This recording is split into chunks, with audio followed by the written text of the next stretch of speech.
Cholula and mango. Yeah. If you opt for that etiquette, you know you will not have the most comfortable seat, you will not food, chicken beef, there's a number of things you don't, but for the price you're willing for, it will get you there. And they actually use this analogy to say, isn't it time to provide that to students, to say, for what you've paid for, this is what is included. For if you want to add A, B, C, D, you can get this for an extra price. And so, but I wonder if... And even in that first one, they can be optional. I don't want reminders. It's part of the package, but you can opt out.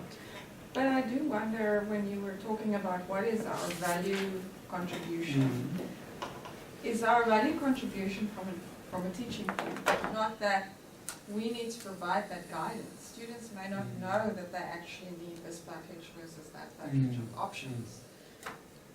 And this is also where all of the technology that can support us to kind of maybe segment students according to shadow match or whatever, to be the guide, or this kind of, what is it, the guide on the side instead of the sage on the stage kind of thing. What I hear you say is, so when you have that a la carte menu, you can have a block of saying, this is part of it, this is not your choice because the teacher has decided this has to be, and they can, with feedback, decide whether that they've got the right to put certain things, and then below that is, would you like reminders, and so you give both a bit of a choice. Then you can opt out, and then that students know this is what I opt in and opt out for, and these are the implications. Certain things you can give options for, and then other things is kind of, this is where, like, a lot of students wouldn't want to do a good project, but there's a certain reason for doing it, there's certain skills to acquire, things you want to assess. So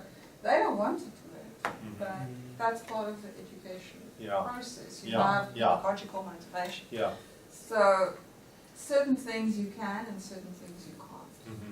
But then getting back to your e-granary, wouldn't, if we say content is not our value contribution, but our teaching is, you cannot cache teaching. You can. But what happens? With video. With But video. that's content, right? It's on the border, of course, you know, because if, for example, if we are your two students and we're capturing you lecturing us right now, and you've got a small group of really engaged students, and we're capturing this session, and we ask very typical students, so we represent much of the student population, and this is a captivating experience. It's of great value to others to vicariously experience this later.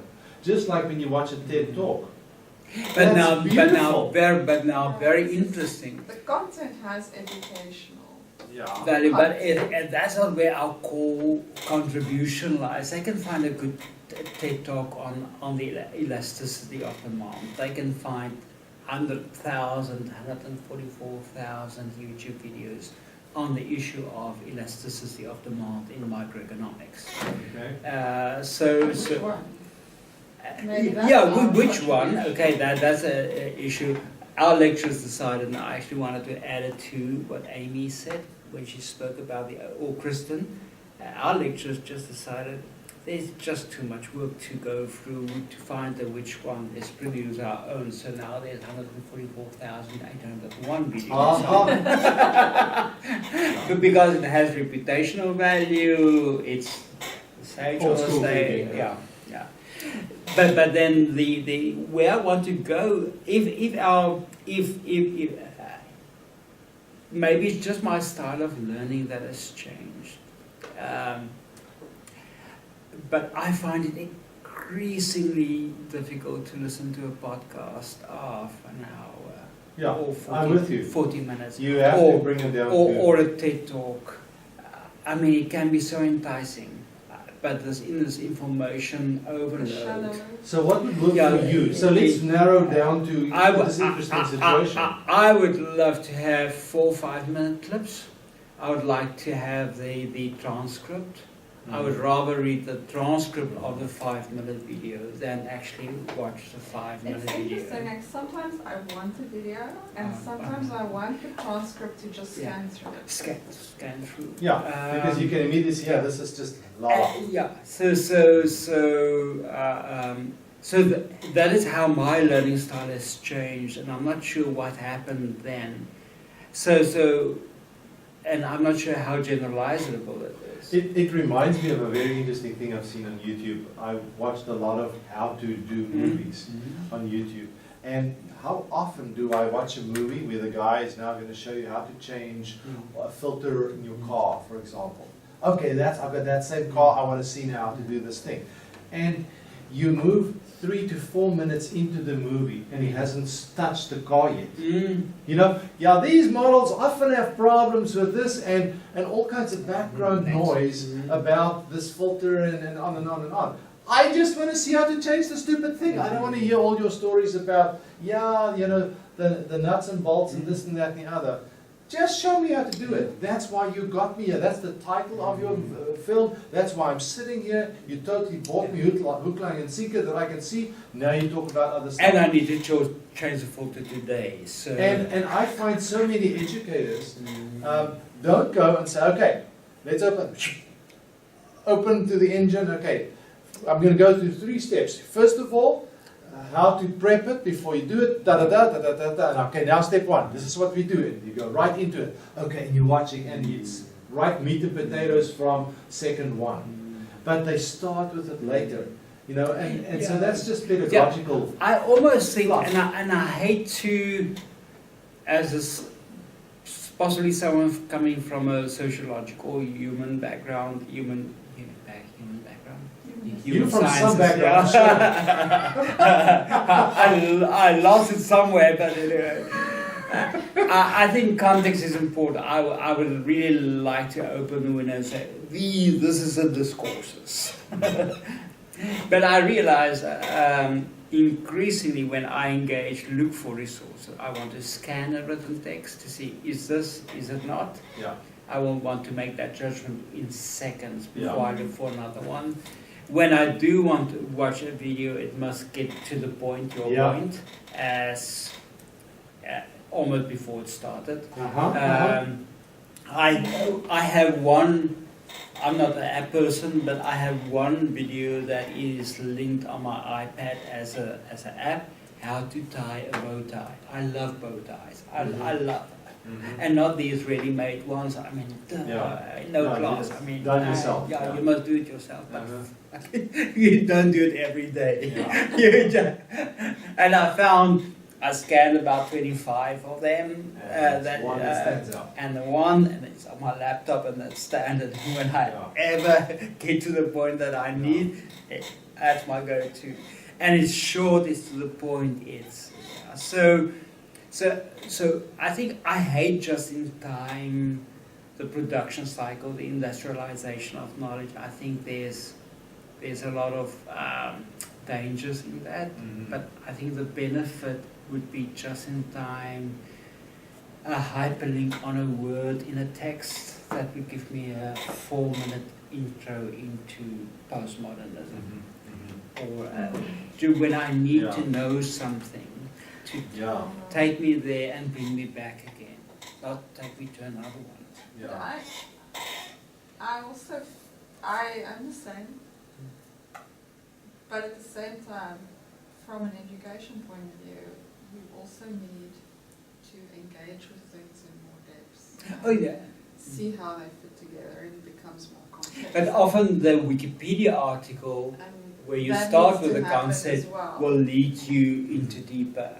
I mean, when I start with a concept like effective labor, I would often do a Google search, often get to Wikipedia, scan through, now that's a field, but you have and then I zoom. Yeah, I have a process. Maybe our students don't have that process yet, so they need to also be inculcated in this kind of a process and be able to engage. Because they start there, overview, annotate, go deeper. Because some of the classes I teach, there is a lot of concepts and a lot of theory, but then you have to put it all together in a project and work through all of this to see how it really all comes together. Yeah. But possibly then go take the project back to the beginning and say, this is the issue. Yeah, so yeah. you kind of almost need that diamond shape. Like, we want to achieve this, and then you dive into like, how do I draw a data flow diagram? How do I do this? How do I do this? Yeah. All those building blocks, and at the end there, okay, so now we need to build that wall. We can't just leave it at these many. Where does this come from? Do you want to talk about it? Do you have this need to build walls? Yeah, it's, I knew you were going to touch that, and the moment you touched on that word. I mean, that was just too good to. Do you want to make your subject great again? I do want to make my subject great again. But remember, yesterday I mentioned to you about me being involved with developing tools for the blind, what got me started on that. There's another line that gets me into education in talking about these things, and that is when I think of a gifted student born in poverty that you discover in their adult life, and you realize if we had only discovered you earlier, you could have been such an asset to your community and to this country and to the world for the gift that you have that went unexploited and undeveloped because you did not have access, you did not have the privilege you needed to find. Then you look at Beethoven. Poverty, he was born in Soweto. you know, poverty and so forth, yet there was access, and it's great to follow wonderful examples that came from poverty, and you say, now how did it happen that they actually had what it took? And so I'm trying to see, in other words, there has to be a fundamental basis that yes, you can be poor, and yes, you can be struggling, and have lots of issues in your life, but you can still succeed. But then there's a line below that, you're off the radar. And how can we create an environment in our education that your gift can be fulfilled? Yeah. And that's why I'm looking at, I maybe shouldn't be starting with higher education. You know, you should go right down to primary education, so forth. But